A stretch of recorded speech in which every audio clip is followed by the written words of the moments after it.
2013. When I was 5 years old, I went to my mother's sister's house to school because there was no school in my village. So when I went there, when I was 8, the son started sleeping with me. Welcome to Mysteries Nature. I'm your host, Esther. What would you do if you found out your immediate family member is abusing a relative that lives with you? There's so many things you could do, but I'll give you options. A, you could report them to the authorities, call the police on them, get them locked up so they learn that what they did was wrong. B, you could try to talk to the relative, rationalize everything, all the abuse they've suffered through, and try to make them see that it's nothing. C, you could threaten them into shutting up so your immediate family members' crimes don't come out to the open. D, you could turn a blind eye, pretend you had no idea, you never heard of it, you never learned about it, and you're completely oblivious. Or E, you could join in the abuse. What would your reaction be? Upstanding citizens would say, option A, report them to the authorities. If they indeed abused a family member, whether it's a relative, close or distant, they need to pay for their mistakes. Not so upstanding citizens would say, B, talk to the relative, convince them not to tell anyone, report to the authorities or even mention it, get over it. Despicable people would say C, threaten them to shut up. It's family, keep it in the family, forgive and move on. While I don't even know what to call this category of people, would say D, the abuse wasn't done to me, so turn a blind eye and pretend I never learned about it, ergo do nothing about it. But what do you call the E category that decide, oh, I'm missing out on a lot of evilness. I was put on this earth to do more than just breathe, so let's join in on the action. Today's case is about a family and a young child who explicitly told the public that she suffered abuse at the hands of relatives. The relatives in question, the adults, the parents, allegedly one decided to do option D, turn a blind eye, pretend they never learned about it, they had no idea, while the other decided to join in on the action and further traumatize the relative in question. Today's case is about Ochanya Ogbanje.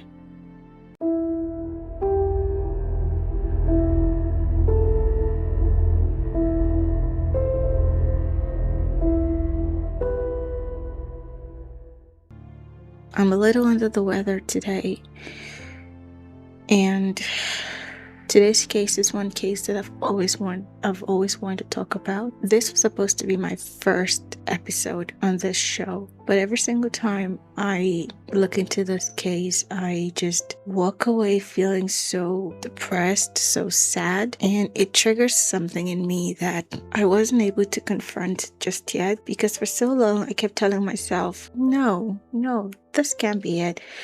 But every single time I research another case that involves children, I would go back to this case and I prep myself for the episode. When the mic's on, everything is set up, I just choke on my words. I don't even know how to begin. It's the same as another case that I've been mulling over for weeks now. There's another case that I've been mulling over. I just can't get myself to get around to it, and this case is one of it. But today, despite everything, I feel like I'm ready to talk about it. I've been sitting on this case for the past 3 days, prepping myself mentally to talk about it, and I'm finally ready. Why do I keep telling you these things? I'm just like you, human with issues, but I also know that I owe you quality production. So every time I feel like I'm not up to that standard, I have to let you know why.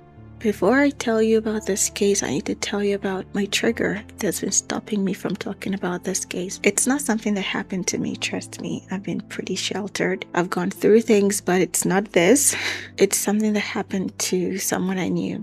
A relative of mine had about 3 boys, and she needed help with the kids because she was an entrepreneur, a businesswoman who was so business orientated, didn't really have time to raise her kids by herself and needed help whenever she's out to work. So she went into the habit of recruiting her nieces to work as live-in nanny, live-in helpers, help out the kids while she's out all day working her business. And this niece would live with her and take care of the kids while she's off working. As long as I remember, she would recruit her nieces to work for her unpaid, and all she'd offer them was food, roof over their heads, and free education, government education, which technically all she provided them was food because their parents weren't able to provide them enough food. They had roof over their heads, they had free education. All she provided them was food. She would recruit them to live with her, and one would think if they are her nieces, she would treat them really well because they're family members. They're her brothers and sisters' children, but she abused them very intensely. A few times her live-in helpers would have to run to my mom for shelter. Sometimes when she abuses them, they would get so terrified that they would die. They would run to my mom for help, and my mom would have to walk them back home, beg their auntie to let go of whatever was making her angry, try to protect them. And they were really close family members that once in a while I would spend school holidays with them for 2 weeks or a week at a time. And I liked spending holiday with them because I liked her kids, and her husband was my direct family member. She was married to my direct family member. Even though I liked staying with them, I had one issue with her or my stay with them. Let's say 2. One was her fickle temper. Anything, just about anything would set her off. And the second was we ate the same thing. My mom and I weren't rich by a long shot. We were struggling. My mom did everything to give me a normal childhood. And I had a variety of meals. They were well off, far well off than my mom and I, but she fed her kids the same thing. I have never seen a mother that would eat variety of stuff, fried eggs, dodo, spaghetti, just about anything her heart desired, but she would feed her kids the same meal every single day. Either it was rice or fufu, but mostly fufu. And as a kid who had variety of meals, spaghetti, noodles, bread, beverage, rice, eggplant, porridge, custard, just about anything we could afford. I was so bored of their meals, but spending time with the kids and them was worth it that I would sacrifice. But every single time I'd complain to my mom, I'm so tired of eating the same thing. And the food aren't even preserved well. You know you don't have a refrigerator. Why cook a large pot of meal that we just have to keep warming every day for days, almost a week, until all the nutrients are gone? And I liked reading a lot, so I'm thinking, this food is no longer nutritious. Why? So every single time my mom would drop me off there, she'd give me some allowance, buy herself something, maybe noodles, snacks, eggs, anything just to sprinkle in some variety. But every single time I'd buy myself something different, she wouldn't let me consume it. She'd say, why are you trying to make my kids feel different, that you're having something different and they're eating the same meal? If you're in my house, you eat whatever I feed everyone, while we all watch her eat whatever she feels like. So instead, I decided to spend the allowance my mom would give me on whatever I wanted during lunch hours, which she is at work. There was this grocery store, like a small mom and pop shop right next to the house. Every afternoon I'd go there, buy some noodles, some eggs, and whatever I felt like for lunch, even though whatever I was eating for lunch would be best for dinner. Little did we know there was this nosy neighbor who lived right across from this mom and pop shop who would watch us every day. Go there, would buy a few packs of noodles. Tomorrow would come back, buy a bottle of Pepsi. Another day would come back, buy some snacks. Sometimes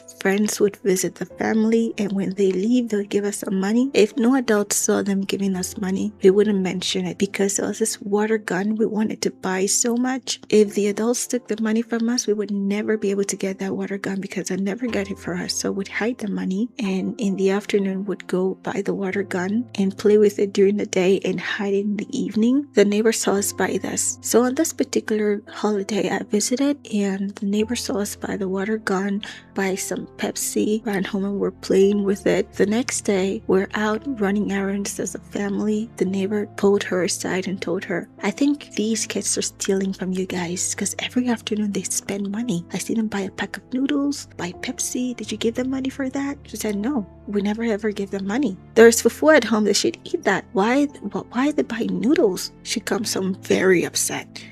She makes us all line up. Who is stealing from us? We had no idea because I, for one, knew I wasn't stealing from them. So I told her, I'm not stealing. Everyone said we're not stealing. She goes, well, you guys have been buying stuff when we're at work. Where did you get the money? What are we buying? Because all we buy is food, snacks. She said, yeah, where did you get the money from? So I told her, oh, that was me. My mom gave me some pocket money, which I spend during the afternoon because you stopped me from using them in the evening. So I use them in the afternoon when you're out to work. She said, no, the neighbor said you guys bought a water gun. Where did you get the money from?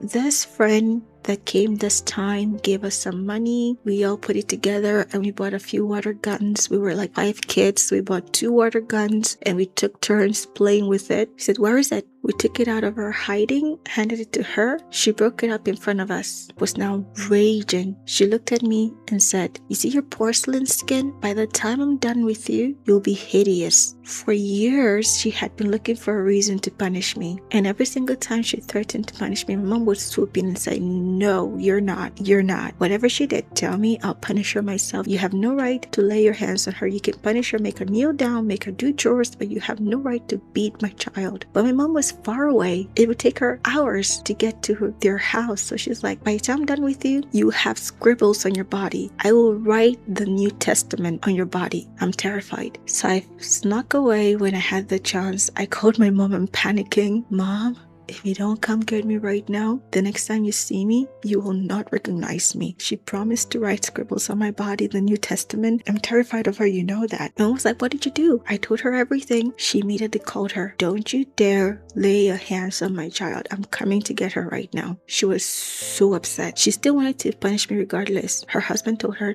don't you dare lay your hands on her. So she turned her attention to the maid. Did she punish her own kids? No, she didn't. She said her kids were just following our direction, myself and the maid. She didn't lay her hands on her kids, but since she couldn't punish me, she turned her attention on the poor maid. She started beating the girl up so bad. And by the way, that was like her 4th or 5th niece she had living with her. Every single time the nieces would run away. That was the only one that stayed for so long. She started beating the girl so bad that the girl started bleeding all over her body. I was terrified. I ran like a mile away from the house. I was watching from a safe distance because I was afraid she might grab me and start beating me as well. Out of nowhere, she grabbed this young girl. She was a minor, like 12 or 13, and the girl was like 3 or 4 years older than me. She grabbed this girl's little thumb, shoved it in her mouth, and nearly bit the girl's thumb off. Blood started spurting. She spat the blood out just once. That was it. You'd think that was all. She wasn't done. She walked in to the kitchen in the house, came back out with grinded cayenne pepper, wrestled the girl down, pinned her down, and rubbed the cayenne pepper all over her eyes, shoved it in her mouth. This girl was screaming, this guttural scream that I was terrified. I was crying. I was like, was that what was going to happen to me too? She shoved cayenne pepper into the girl's private part. This girl went apex. She threw herself down to the ground, rolling over, looking for water to wash herself. There was no help, and I was just from a distance crying. She went mad. She was helpless. And this full-grown adult walked into the house and went about her day like nothing happened. Mind you, it was on a Sunday. She went in the house and started preparing for church after what she did. I never returned to the house. I just stood far away from the house until my mom arrived. My mom had to go into the house and grab my stuff, and she yelled at my mom never to bring me back since she couldn't discipline her child. Needless to say, that was my last holiday at that place. I visited a few times with my mom because the husband was a close family member to my mom, but I never ever felt safe to stay over. I'd come with my mom. I'd be stuck to my mom like glue the entire time. If my mom stepped a foot, I'd be right behind her. After a few visits, I didn't feel comfortable visiting them ever again, so that was it for a very, very long time now. The last time we met was at a family event. But I couldn't get over the fact that she did this to her own brother's daughter, her blood relative, not a random girl who was sent to her to work as a maid, her own flesh and blood. And that was one occasion out of numerous occasions done to different nieces. So every time I would research this case, I just immediately remember that incident, and I just couldn't. What Ochanya went through was far, far worse because it was done to her by a different gender, but equally despicable. In fact, more despicable. So let's talk about Ochanya.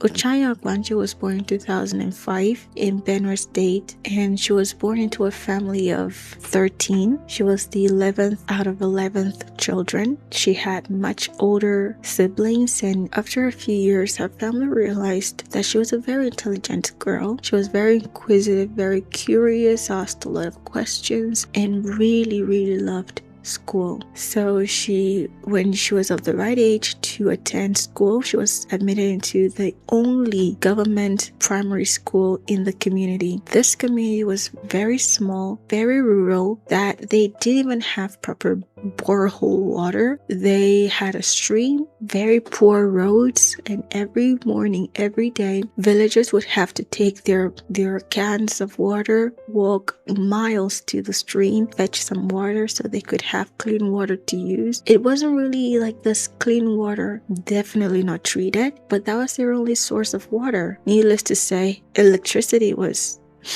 a strange concept. There was really nothing in this community. They had this greenery, fresh air, farmland, fresh produce, love in every household. She was loved, she was valued, she was precious to her family members. She got into school, she was very intelligent, super smart, and she had these dreams for her future, ambition and hopes. But that hope was shattered when the only primary school in the community was closed because the teachers weren't being paid. The teachers went on a strike, they refused to provide their services, and the school was then shut down. Ochanya was very, very sad, very depressed, upset that she could no longer go to school. Her family felt really bad because they knew she was intelligent and she loved being in school. So her mother reached out to her sister, elder or younger, I don't really know. She didn't mention explicitly, but looking at the photos at the time, the sister definitely looked younger than her mother. So let's say younger sister. The mother reached out to her sister, was like, you guys live in the city, in the state. We live in this rural village in the state, but you live right across from elementary school, a government primary school. Can I send my daughter to live with you guys so she could go to school? She really loves education. She loves being in school. And I don't think it's fair to her to not go to school. She's young. She needs education. The sister was like, sure, send her over. The sister was married to a polytechnic lecturer who was teaching at the Benue State Polytechnic, Ugbogolo, and the husband's name Andrew Obuja, the sister's name Felicia Obuja. They had a son named Victor, who was also called by the parents Junior. They had a daughter. They were much, much older than the girl. They were like late teenagers, early adults. So Ochanya was sent to live with the auntie and her family at the age of 7. She moved in with them, and just after she arrived at that house, picture a 7-year-old. She's very young, no features. She's not even approaching preteen. There's nothing, absolutely nothing attractive about that girl. She's still a child. Soon after she arrived, their son, Junior, who is of age to have a girlfriend, mind you, decided it's about time I start abusing this little girl. So one day, He talked himself into it. Only God knows how long he planned it. And he approached this little girl and R-worded her. After which, I'm sure this little girl is so young, she doesn't even understand what happened to her. She didn't tell anyone. She didn't mention it to anyone. Who knows if he threatened her to say nothing, but she didn't mention it to anyone at all, not even the people living in the same house with her or her family. And her mom would visit her every 5 days. She'd make the trip from the village to her sister's house because it's her sister's house. And her daughter lives there, the baby of the family. She doesn't need an invitation to visit. So every 5 days she would visit to see how her little girl was doing. But Ochanya was so afraid, or possibly didn't even understand what happened to her. She never mentioned to her mother. So they abused her for years, about 5 years. Then one day, we don't know exactly when, whether it was when she was still 7 or when she was 12 or 13, we don't know. But we know that one day, as Victor, the junior pedophile, was abusing her sexually, his sister walked into the room and caught him in the act. What do? You can't just outright call the police because there's a chain of command in the family, even if it's unspoken. One would assume, okay, I'm going to tell my parents and they'll do something about it. They'll do the right thing. So she went to her parents, sat both parents down, told them, I caught Junior doing this to Ochanya. In that moment, I'm sure Ochanya felt relief, felt hope that finally the parents would put a stop to it and she'd be saved from this abuse. Right then and there, allegedly, the auntie pretended that wasn't the case and tried to shut Ochanya up and further went along with the pretense that it never happened. The sister, on the other hand, is looking at her parents, believing they'll do the right thing. Junior, on the other hand, is busy trying to claim that was the first time it happened. It had never happened before. That was the first time he did it, and he was caught the first time. What was the father doing? Well, according to allegations, the father was looking at Ochanya, allegedly imagining himself doing the exact same thing to Ochanya, who was a minor, way young for that kind of thing. Right after that incident, after reprimanding their son, you don't do something like that to family. She's too young. You shouldn't have done that to her. Never ever do that again. After that, allegedly, Mr. Andrew approached Ochanya and did the exact same thing to Ochanya. After which both father and son, according to beliefs and allegations, took turns on different days R-wording this young child.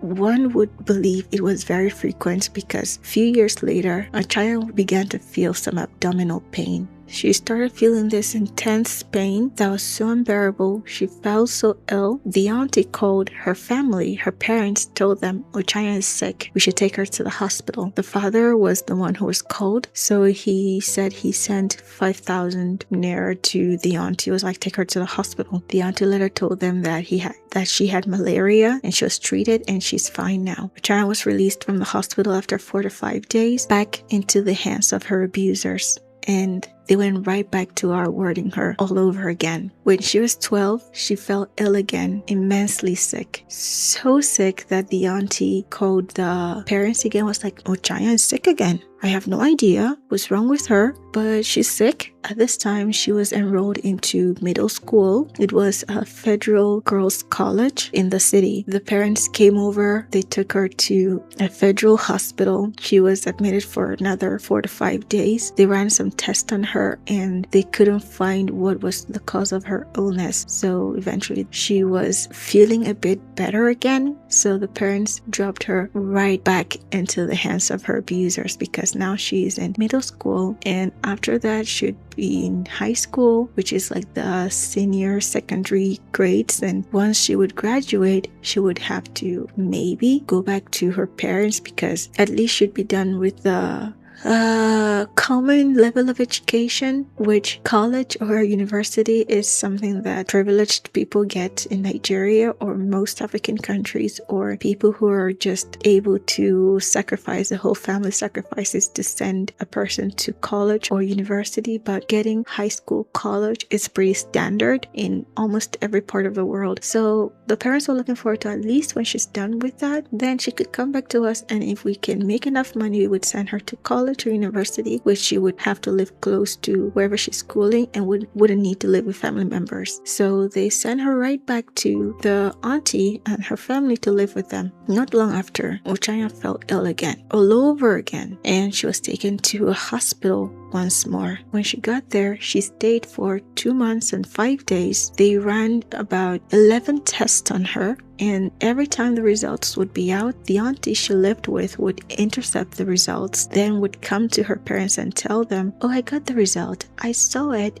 and the results said there's nothing wrong with her. She should be fine. Why is she sick? Because the results shows nothing. Why is she sick? I have no idea. The result isn't showing anything. So why is she sick?" The parents were speechless because they had no idea. She lives with you. If you have no idea what's wrong with her, the test results, the doctors have no idea what's wrong with her, how would we know? So the mother stayed with Ochanya at the hospital for 2 months and 5 days, and then she was discharged once more. She came back to the auntie's house once more. The mother stayed with her a few days, and she started to excrete urine with no control, involuntary bowel movements. It was uncontrollable. She had no control over it. The parents were so worried. They had no idea.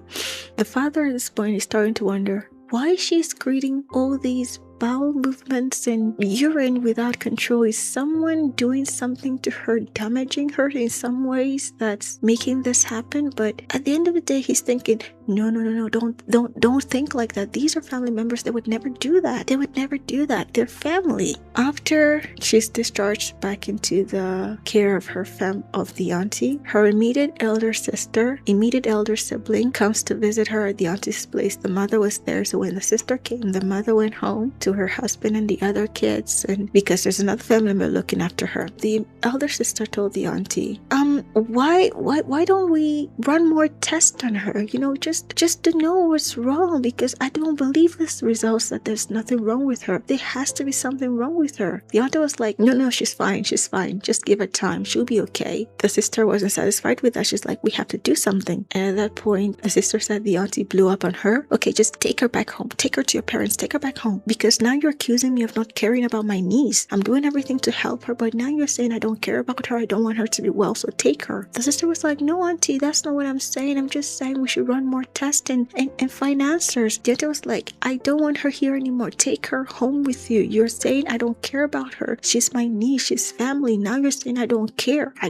You're disrespect. This is an insult. The sister was surprised, shocked, so she immediately called her mother and was like, this is the situation, you have to come get us. The next few days, or I think the next day, the mother comes, and the mother was upset at the sister.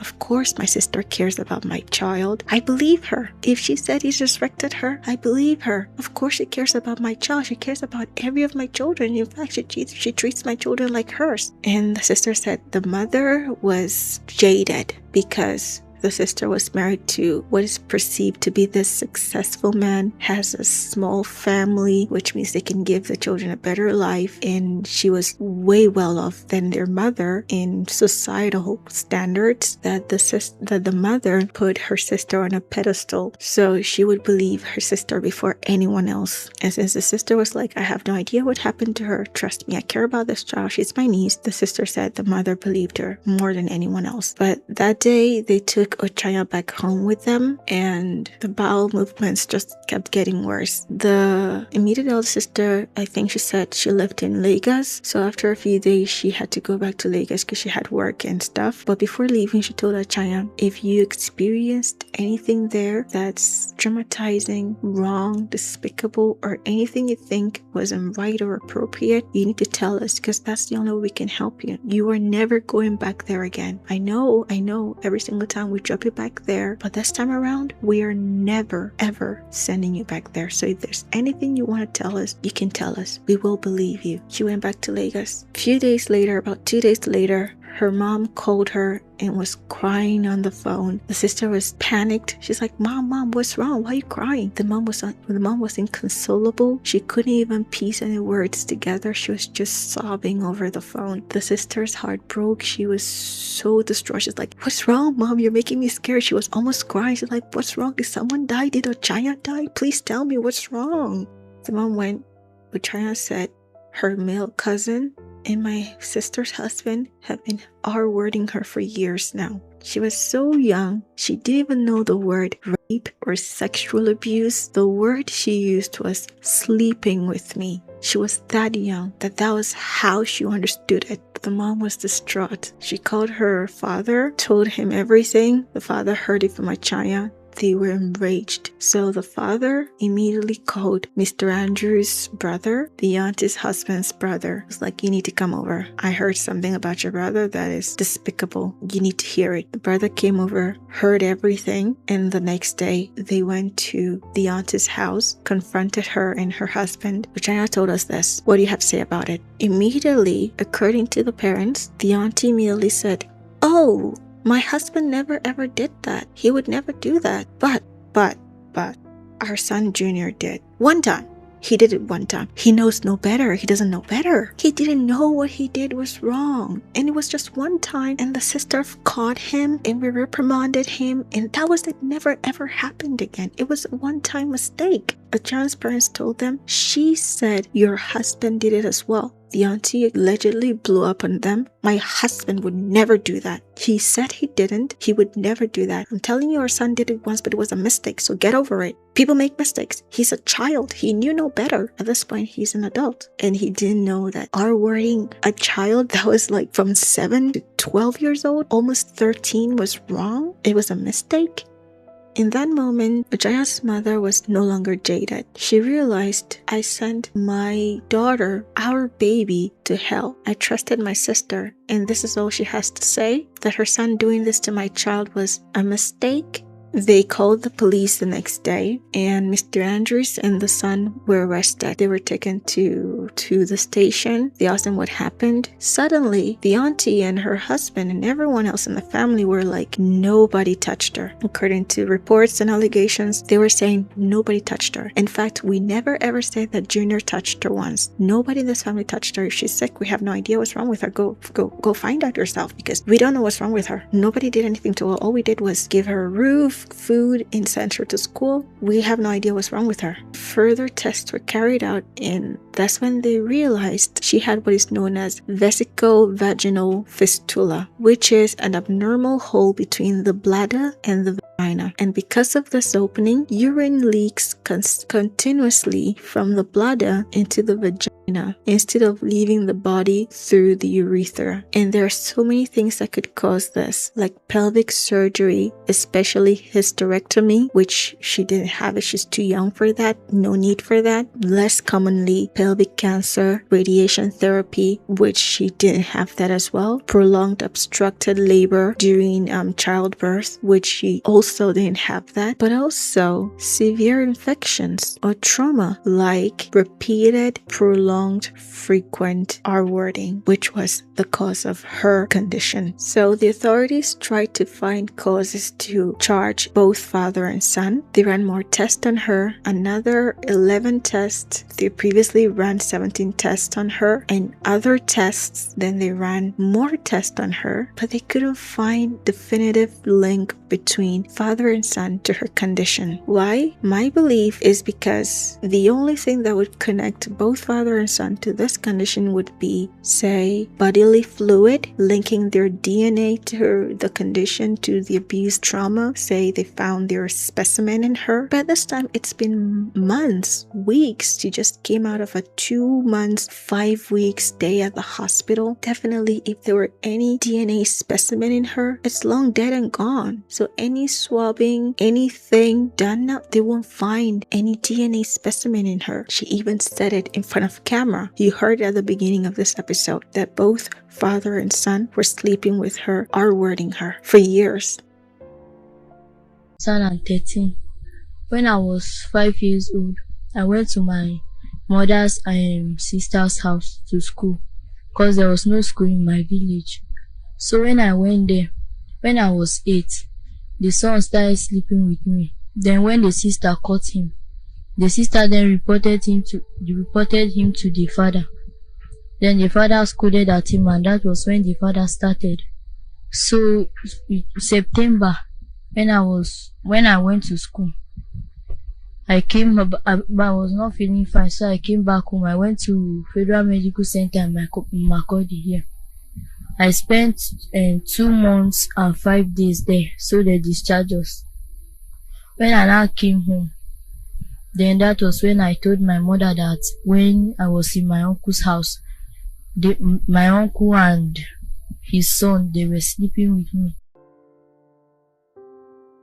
To me, that should be enough. You've heard it from her. You've seen this condition, which at her age, that would be the only cause of that condition. But they still needed hard evidence to link both father and son to it. But because they couldn't find any, both father and son were released from police custody. Ochanya was home with her parents in the village. They tried everything to help her. One time, the auntie called, "How is my niece? How's she doing?" Parents were like, "No better, she's still sick. There's no improvement, she's still the same." Guess what the auntie said? Have you heard the saying, God is the ultimate healer? I know there's priests at this cathedral that can pray the sickness away. Have you tried that? Have you tried church? Parents were like, I don't think this is something to pray away. She said, No.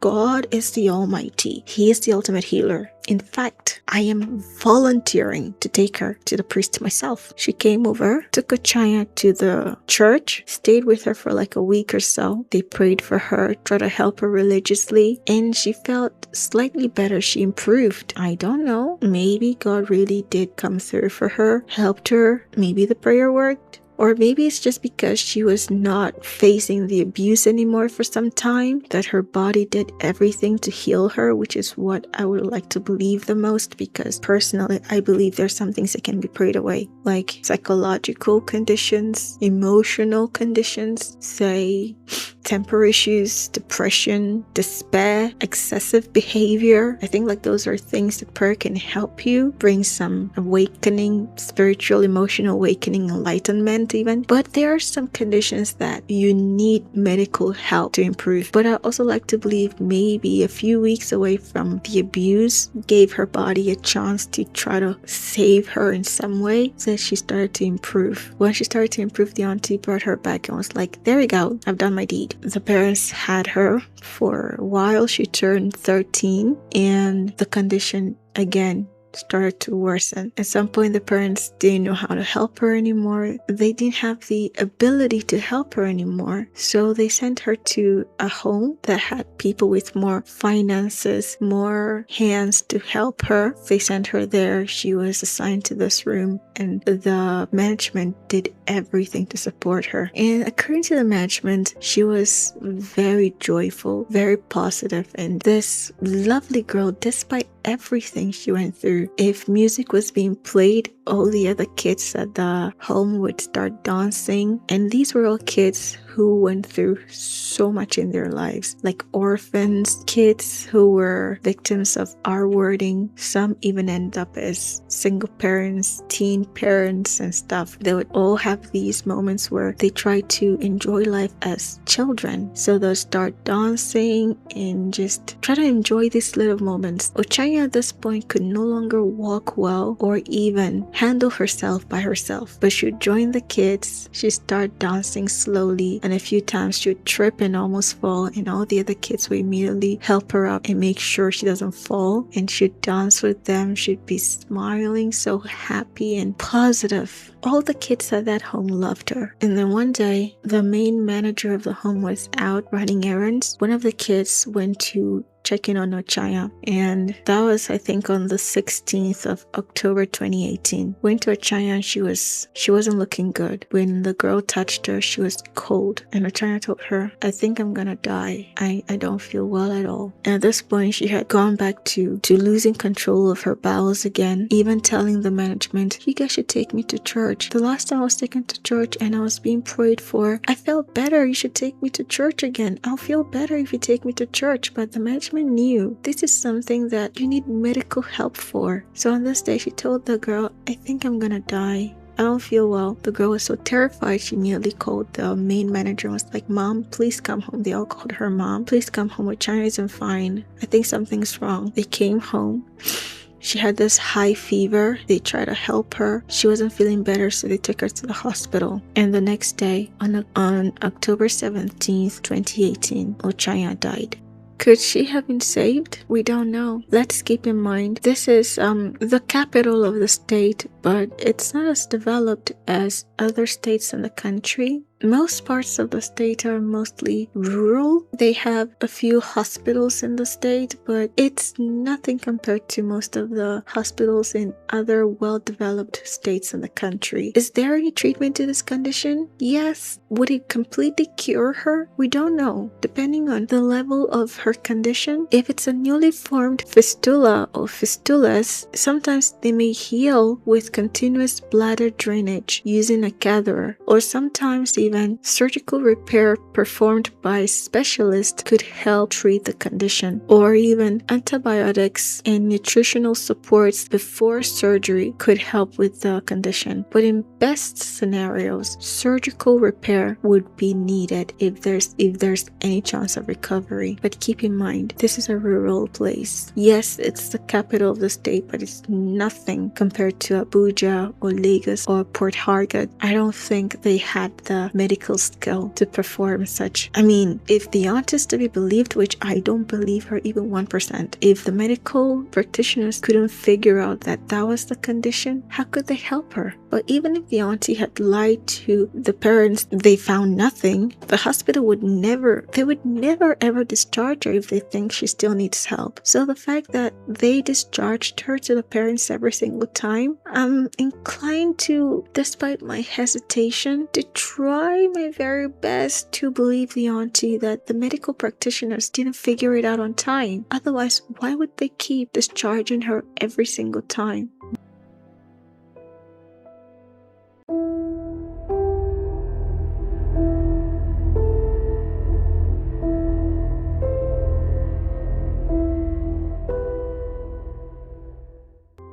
Once she was dead, the parents, the family members, the siblings, they all were enraged. How do you tell us she had this condition when you're saying no one abused her? So they spoke out, told the public, and it was now known by the public that even at school, so many times she'd go to school, she'd be so ill, she'd go to the sick bay of the school and tell the nurses that she's not feeling well. They'll try to give her immediate help and stuff, maybe thinking she has a headache or something, but they had no idea. Even if the teaching hospitals couldn't help her, how would the nurses at the sick bay at school figure out what's wrong with her? So the women in the state were so enraged. There were riots, people holding up signs saying the R-worders should be punished, she deserves justice. Soon after, it was a nationwide riot. Everyone were upset. Even the idea that both father and son were released by the authorities because they found nothing. So after her death, the authorities now, they had to look into it again because everyone, celebrities, government officials, the Minister of Women Affairs, everyone was now involved. We need answers. How did she get this condition? Other young girls her age, they don't have this. How did she get this? We need answers. So both father and son, there was warrant out for them to be arrested. Father was arrested again. They were part of this prominent religious group in the country. I'm not going to mention them because their actions is not a reflection of the religious group, but the religious group had to issue out an announcement to the whole organization. This man has been suspended, excommunicated from the church until all investigations are being concluded, and pending his acquittal, he is no longer a member. The police came, arrested the father Andrew, but the son, he bolted, skipped town, and for a very long time, they couldn't find him. Eventually, he was found and he was taken to court as well. But guess what? As sad and annoying and disturbing and infuriating as this is, the judge found them not guilty. And what was his reasons for that verdict? One, he said, Ochanya isn't here to testify. There is a recorded video of her when she was still alive, narrating the whole event from the time she moved in there to what age she was when the son started abusing her, to the uncle joining in on the abuse and both of them abusing her, and how she fell sick and how she was admitted at the hospital, even staying at the hospital at one point for 2 months and 5 days. That was a testimony from the late victim. But the judge said, she's not here to testify in my very presence, so I'm not convinced. He also said, well, there's no definitive evidence that father and son abused her. There's no DNA sample. There's no proof at all they ever R-worded her. So not guilty. The state and the whole nation was enraged again. Father and son went back to living their lives totally free as a bird. While every year, every now and then, every anniversary, it's been almost 8 years now since Ochanya died. And there is still no justice. Both father and son are free. The auntie was found guilty of some minor charges, I think, of being aware of the situation, and she was sent to prison for like 3 to 5 years. And now she's free as well. The daughter, did she ever come out and say, no, I'm aware, if not of my father abusing her, I am aware of my brother abusing her because I saw it myself? No, she hasn't done that. Ochanya's father and mother, they buried her at the backyard of the house. They have this tombstone, and the mother said ever since she was buried, she has been unable to go to the back of the house. She had this interview once, and she sat close to where Ochanya was buried and said this is the first time she's been able to come back here ever since Ochanya was buried. And that was about a few months after she was buried, and said they haven't been able to. The father said he's lost so much weight. He's depressed every single time he thinks of what happened to Ochanya. He's heartbroken. He can't believe he sent his child to face such fate because they all thought she was safe with family overall. The mother said she can't believe her own sister would condone such a thing happening to her child, and now she can't ever think of her sister the same way she did before. And up until now, the whole country is asking for justice for Ochanya. 9 months ago, a female celebrity, pointed more light on the case. She made a video talking about the whole situation again, laying her accusations bare in her conviction that the relatives did abuse her, the auntie knew everything, and urging the government to do something about it, bring them to justice. And the whole country again backed her up, and the topic was viral again. And currently people are still rioting, people are still talking about it online, and the whole country, every woman in the country, every girl child has decided no one will ever let this rest until Ochanya is served justice. Ochanya suffered isolation, not because people avoided her. After she had the VVF, anyone would feel embarrassed, anyone would feel different, anyone would want to hide away from the world. She felt sad about her situation. There was nothing she could do about it. She must have suffered depression, anxiety. Her father confirmed she lost feelings in her left arm and left leg. She couldn't walk. She couldn't do anything for herself. And none of that was of her own doing. People decided to do that to her, and I can never get over the fact that her auntie allegedly was aware and did nothing, even after she found out from the girl that her husband, the man she had married for years, after finding out about their son doing that to her, decided to join in on the abuse. She stood by him still, kept on the marriage, did nothing about it. To me, that makes her equally responsible. That makes her just as bad in my book. Again, I hate